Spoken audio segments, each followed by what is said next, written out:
একটা সায়েন্টিফিক থ্রিলারে যখন এই মেয়েটা কিছু মানুষকে বাঁচানোর জন্য একটা ভাইরাস নিজের শরীরে ইনজেক্ট করে নেয়, তখন শুরু হয় একটা হাই স্টেক মিশন। এই মেয়েটার উদ্দেশ্য ছিল এই ভাইরাসটা নিজের দেশে নিয়ে গিয়ে এর প্রতিষেধক তৈরি করা, যাতে করে এই ভাইরাসের কারণে আর কোনো মানুষ মারা না যায়। কিন্তু কিছু হিংস্র দল এই ভাইরাসটা নেওয়ার জন্য মরিয়া হয়ে উঠেছিল।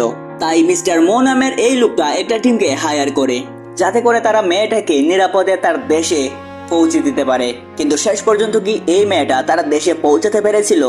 এইরকমই ইন্টারেস্টিং একটা গল্প আজকে আপনাদের শোনাবো, যার শেষটা সত্যি আপনাকে চমকে দিবে। তো মুভির শুরুতেই আমরা দেখতে পাই লিন নামের এই ছেলেটাকে, যেখানে একটা বাড়িতে একটা লোককে কিডন্যাপ করতে এসেছে। আর লাজি নামের এই ছেলেটা তার বস মানে লিনকে আপডেট দিচ্ছে যে কোন সৈন্য কোথায় দাঁড়িয়ে আছে। আর এই আপডেট অনুযায়ী লিন আর লুসি মিলে সবাইকে মেরে লোকটাকে কিডন্যাপ করে ফেলে আর সেখান থেকে পালিয়ে আসে। তো এই সিনে আমরা দেখতে পাই কিছু লোক গাড়ি নিয়ে একটা বায়োকেমিক্যাল কোম্পানিতে জোর করে ঢুকে পড়েছে। এরা হলো রয় নামের এক লোকের গ্যাং, যাদের উদ্দেশ্য ছিল ওই কোম্পানি থেকে একটা ভাইরাস চুরি করা। তো তারা যখন জোর করে ওই কোম্পানিতে ঢুকে পড়ে, তখন চারদিকে অ্যালার্ম বেজে ওঠে আর কোম্পানির সব গার্ডরা মিলে তাদের উপর গুলি করতে থাকে। কিন্তু রয়ের গ্যাংদের সাথে তারা পেরে ওঠে না, আর রয় নিজেই সেই ভাইরাসটা আনতে কোম্পানির ভেতরে যায়। তখন কিছু গার্ড তার উপর বন্দুক তাক করে, কিন্তু সে একাই সেই গার্ডদের মেরে ফেলে। তো যখন সে ভাইরাসটা আনতে যায়, তখন সে দেখতে পায় ভাইরাসটা এখান থেকে কেউ একজন নিয়ে গেছে। তো একটা কথা বলে রাখি, এই কোম্পানির মালিকের সাথে রয় একটা সময় কাজ করত, কিন্তু কোনো একটা কারণে সে দল থেকে চলে যায়। তো এই দিকে যখন কোম্পানির মালিক দেখতে পায় রয় এখানে এসেছে, তখন সে বলে, তুমি এখানে কি করছো? তুমি তো এই প্রকল্পের অংশ নও। একথা শুনে রয় সেখানে থাকা মনিটরটা গুলি করে ভেঙে ফেলে। তো এইদিকে আমরা দেখতে পাই লিন আর তার দল মিলে সেই কিডন্যাপ করা লোকটাকে মিস্টার মো নামের একটা লোকের হাতে তুলে দিচ্ছে। আসলে এরা হলো ভাড়াটে সৈন্য, যারা টাকার বিনিময়ে সামরিক অথবা বেসামরিক যে কোনো কাজ করে দেয়। তো মিস্টার মো তাদের বলে, ক্যাপ্টেন লিন, তোমাদের আরেকটা মিশন আছে, যেখানে এই মেয়েটাকে নিরাপদে তার দেশে পৌঁছে দিতে হবে। আর এটা বলে সেখান থেকে সে চলে যায়। তখন লুসি লিনকে বলে, আমি বাড়ি যাওয়ার জন্য টিকিট কেটে রেখেছিলাম, এখন আমি কি করব? কিন্তু তাদের আর কিছুই করার ছিল না, তাই বাধ্য হয়েই এই মিশনটা তাদের নিতে হয়। তো গাড়িতে বসে লাজে যখন এই মেয়েটার বায়োডাটা চেক করছিল, তখন সে দেখতে পায় কেউ একজন ডার্ক ওয়েবে এই মেয়েটার দাম $10 মিলিয়ন করেছে। মানে কেউ যদি এই মেয়েটাকে ধরে দিতে পারে, তাহলে তাকে $10 মিলিয়ন দেওয়া হবে। আসলে এই মেয়েটার নাম হলো সঙ্গিয়া, যে কিনা নিজের শরীরে সেই ভাইরাসটা ইনজেক্ট করেছে। তো তারা একটা হোটেলে চলে যায় যেখানে সঙ্গিয়া ছিল, কিন্তু তখনই সেখানে রয়ও চলে আসে। আসলে সে জানতে পেরে গিয়েছিল যে এই মেয়েটা সেই ভাইরাসটাকে নিজের শরীরে ইনজেক্ট করেছে, আর এই কারণে মেয়েটাকে সে নিতে এসেছিল। আর এটা থেকে লিন রুম সার্ভিসের পোশাক পরে নেয় আর সঙ্গিয়াকে একটা বক্সের ভিতর করে একটা লিফটে উঠে পড়ে। কিন্তু লিনের এই চালটা রয় বুঝে যায় আর সেও লিফটের ভিতর ঢুকে পড়ে। আর সেখানে তাদের মধ্যে বড় সড়ো একটা মারামারি হয়, কিন্তু কোনো মতে লিন আর তার দল মেয়েটাকে নিয়ে সেখান থেকে চলে আসে।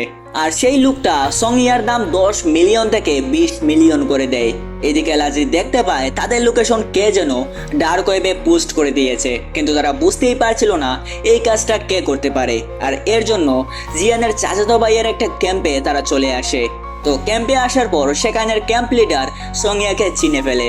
যেহেতু জিয়ানের চাচাতো ভাই সেই ক্যাম্পের বস ছিল, তাই সেই লিডার তার বসকে বলে, তোমার ভাইয়ের সাথে একটা মেয়ে আছে যার মূল্য ডার্ক ওয়েবে $20 মিলিয়ন। আমরা চাইলে তাদেরকে মেরে সেই মেয়েটাকে ছিনিয়ে নিতে পারি।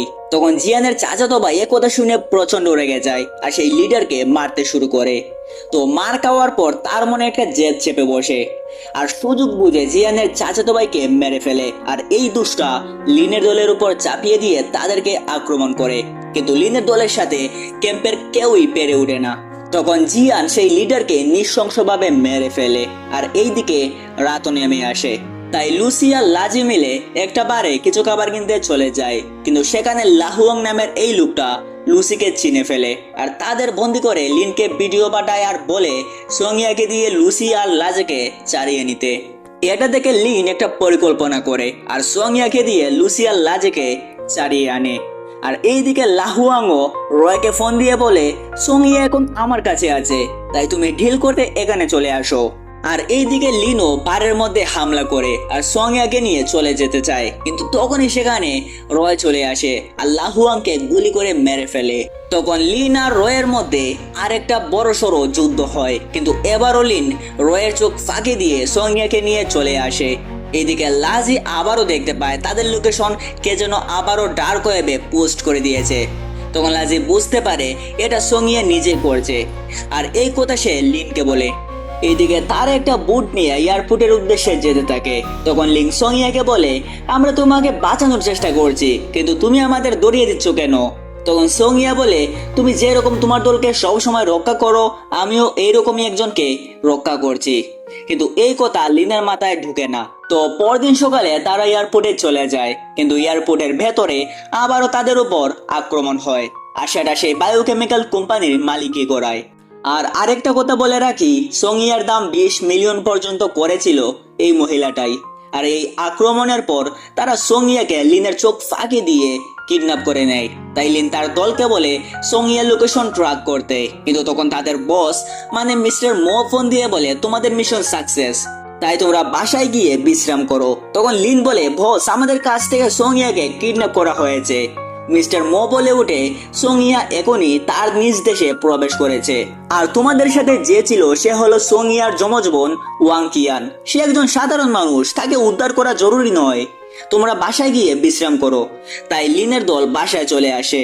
রাতের বেলায় লিন চিন্তা করে ওয়াং কিয়ানকে কি শত্রুদের হাতে ফেলে আসা উচিত হয়েছে।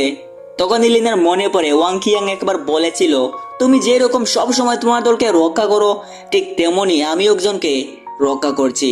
আসলে সে ইচ্ছে করে তার লোকেশন পোস্ট করেছিল, যাতে করে শত্রুরা তাকে ধরতে ব্যস্ত হয়ে থাকে, আর এই ফাঁকে তার বোন যেন নিরাপদে দেশে চলে যায়। বলতে গেলে তার বোনের জন্য নিজের জীবন সে উৎসর্গ করেছে।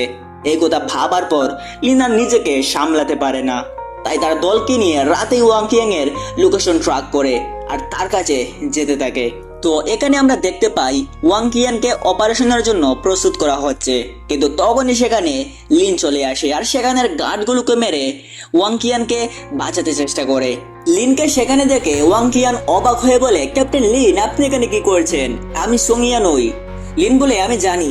তখন আবার সে বলে, তাহলে নিজের জীবন বিপদে রেখে আমাকে কেন বাঁচাতে এসেছেন? তখন লিন বলে, আমি চাই না সোংয়া তার বোনকে হারাক। তো তখনই সেখানে সেই দুর্ভাগা রয়ও চলে আসে, আর তাদের দুই দলের মধ্যে আবারও আরেকটা ফাইট হয়। এক পর্যায়ে রয়ের দলের একজন জিয়ানকে প্রায় মেরে ফেলছিল, কিন্তু তখন লাজি তার কেলমা দেখায় আর রয়ের দলের সেই লোকটাকে মেরে ফেলে। মানে যেই ছেলেটা এরকম হাবাগুবা টাইপের, সেই ছেলেটা এরকম মারামারি করতে পারে এটা জিয়ান কল্পনাও করতে পারেনি। আর এক পর্যায়ে তারা সেই হতভাগা রয়কেও মেরে ফেলে আর ওয়াং কিয়ানকে তার দেশে ফিরিয়ে দিতে যায়। আমি ভাবছিলাম শেষে হয়তো কিছু একটা হবে, কিন্তু ওয়াং কিয়ান সবার মন ভেঙে দিয়ে তার দেশে চলে যায়। একটা মানুষ এইরকম পাষাণ হয় কি করে রে ভাই? আচ্ছা যাই হোক, তোমরা আর পাষাণ হয়েও না, তাড়াতাড়ি এই ভিডিওতে একটা লাইক দিয়ে চ্যানেলটাকে সাবস্ক্রাইব করে দাও।